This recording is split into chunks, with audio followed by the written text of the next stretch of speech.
विशिष्ट महर्षि और प्रभु रामचंद्र जी का ज्ञानमयी संवाद सुनते हैं द आर्ट ऑफ लिविंग के फैकल्टी स्वामी वैशंपायन जी की वाणी से। अगर आपने अभी तक इस चैनल को सब्सक्राइब नहीं किया है तो इसे जरूर सब्सक्राइब करें और सब्सक्राइब करने के बाद बेल आइकन को भी जरूर दबाएं। जय गुरुदेव। योग वशिष्ठ के अगले एपिसोड में आप सबका स्वागत है। पिछले एपिसोड में अगर आपको याद होगा तो महर्षि वशिष्ठ जी प्रभु रामचंद्र जी को यह बतला रहे हैं कि तुम अभी ऑलरेडी ज्ञान में प्रस्थापित हो चुके हो। वह अनुभूति की बार बार याद दिला रहे हैं और उससे जुड़ी हुई चर्चा चल रही थी। जो आगे वह चर्चा हुई है उसे देखते हैं। वशिष्ठ जी ने आगे कहा, जिसे राम कहते हैं वह वास्तव में चेतना का मनोरम और अनंत सागर है, जिसमें अनेक ब्रह्मांड लहरों की तरह उत्पन्न और विलीन होते हैं।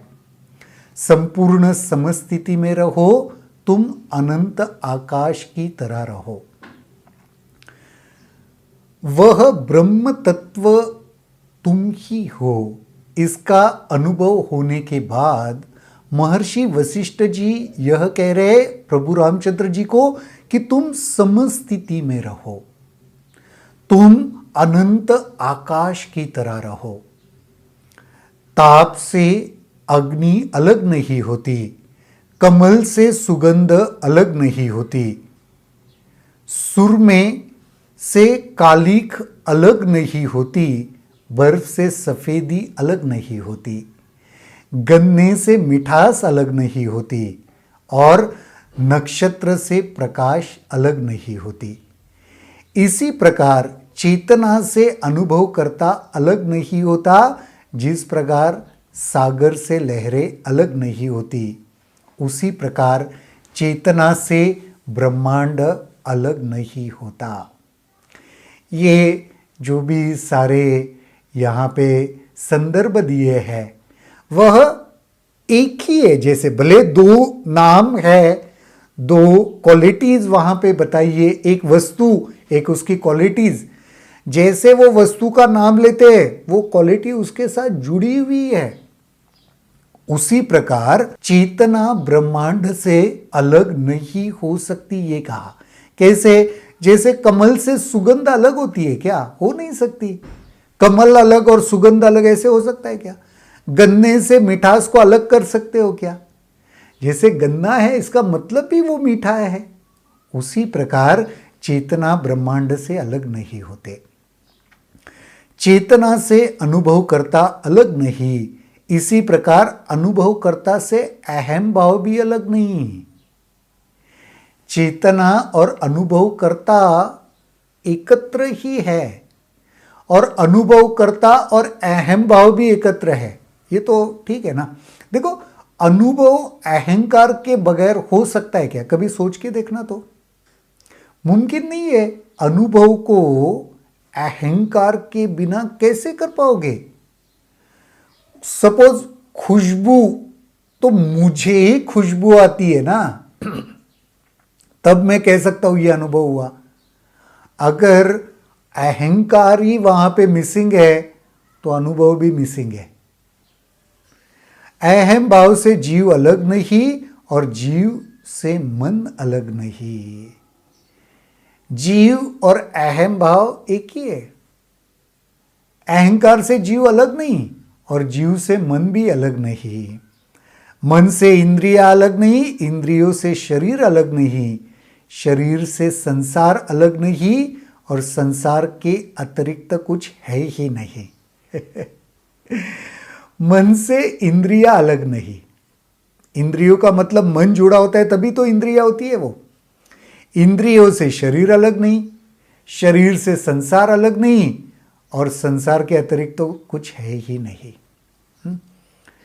निर्भर कोटियों की सूची चिरकाल से अस्तित्व में है, परंतु आज तक कोई इन्हें गतिशील नहीं कर सका और न ही हम कह सकते हैं वह चिरकाल तक रहा या अल्पकाल तक।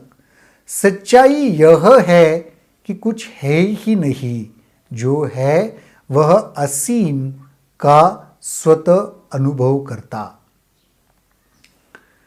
इसके ऊपर इसके पहले भी काफी बार चर्चा हो चुकी है।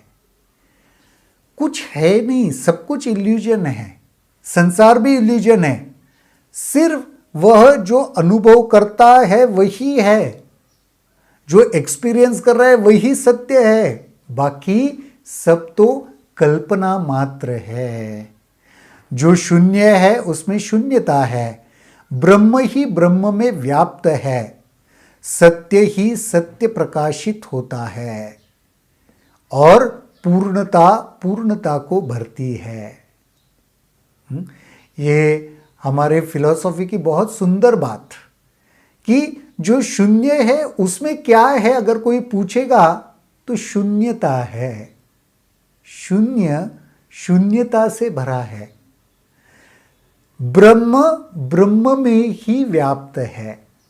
ब्रह्म में क्या है कोई पूछेगा तो ब्रह्म किससे? ब्रह्म से ही व्याप्त है, सब जगह ब्रह्म में ब्रह्म ही है।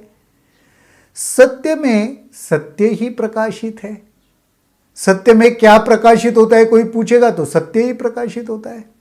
और पूर्णता पूर्णता को ही भरती है। पूर्णता में क्या भरा हुआ है अगर किसी ने पूछा तो उसमें पूर्णता भरी हुई है। इस संसार में कर्म करता हुआ ज्ञानी व्यक्ति कुछ नहीं, कुछ करता नहीं, न ही वह कुछ चाहता है। ज्ञानी व्यक्ति न कुछ करता है न कुछ चाहता है। इसी प्रकार हे राम, आकाश की तरह हृदय में शुद्ध रहो, परंतु देखने में बाह्य रूप से उपयुक्त कार्यों को संपादन करने में लगे रहो। बहुत बढ़िया बात। देखो, ज्ञानियों का ये लक्षण है, आत्मज्ञान ज्ञानियों का, सिद्ध पुरुषों का, संतों का यही लक्षण है जो वशिष्ठ जी प्रभु रामचंद्र जी को बता रहे। क्या बता रहे? आकाश की तरह हृदय में शुद्ध रहो, देखने में बाह्य रूप से उपयुक्त कार्य में लगे रहो। ज्ञानी व्यक्ति कभी भी निठल्ला नहीं बैठा रहता। हमारे किसी भी ग्रंथ ने, हमारे किसी भी ज्ञान में आपको यह नहीं दिखाई देगा कि कुछ मत करो। उल्टा कहते हैं, सबके लिए जो उपयुक्त है वो जरूर करते रहो, आखिरी दम तक करते रहो। कर्म में विश्वास उनका हमेशा से था। काफी बार कहेंगे, अरे ये ज्ञान तो ऐसे है जिसमें तो कुछ है ही नहीं, वास्तविकता सब कुछ कल्पना है, तो क्या करना है? नहीं, फिर भी ये जानते हुए भी ये सब मृगजल जैसा है, यह सब इल्यूजन है, ये जानते हुए भी तुम्हारे जो कर्म है ना, वो तुम्हें करने के लिए उद्युक्त ही किया गया है। सबसे सुंदर बात, यदि परिस्थितियां हर्ष या विषाद उत्पन्न करने वाली हो तो तुम लकड़ी के कुंदे की भांति अप्रभावित रहो। परिस्थितियों से खुशी मिल रही है, दुख हो रहा है, लकड़ी के कुंदा जो होता है ना उसको कुछ फर्क पड़ता है क्या खुशी से या विषाद से? वैसे तुम बन जाओ। यदि कोई हत्या करने को तुला हो तब भी उससे मित्रता का बर्ताव करता है तो वह सत्य का दृष्टा है। अरे बाप रे, अगर कोई हत्या करने की साजिश कर रहा है उसके साथ भी मित्रतावत व्यवहार जो कर सकता है, इसका मतलब उसने सत्य को जान लिया है, वो सत्य समझ गया है।